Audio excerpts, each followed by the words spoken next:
விவசாயிகள் கண்ணீரோட இன்னைக்கு அப்படி வேதனை தெரிவிக்கிறாங்க. இந்த தீபாவளி கண்ணீர் தீபாவளியா விவசாயிகள் காயிட்டு.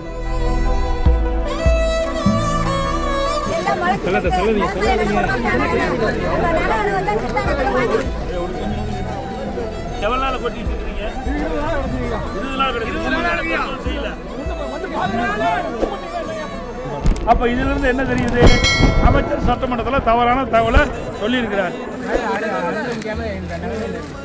எத்தனை மூட்டை, எத்தனை ஏக்கரு? 5 ஏக்கர். 5 ஏக்கர் முளைச்சு போச்சு. கொஞ்சம் கூட நீங்க வந்து போட முடியல. சட்டமன்றத்தில் அமைச்சர் என்ன சொன்னாரு? தினந்தோறும் 2000 மூட்டை அரசு நேரடி கொள்முதல் செய்தா சொன்னாரு. ஆனா இங்க வந்து லோட்மேனை கேட்டா அவர் வந்து ஒரு நாளைக்கு 900 மூட்டை தான் நாங்க நேரடி கொள்முதலத்தில் நாங்க மூட்டை இடம் போடுறோங்கிறாங்க. அப்ப இதுல இருந்து என்ன தெரியுது? அமைச்சர் சட்டமன்றத்தில் தவறான தகவலை சொல்லியிருக்கிறார்.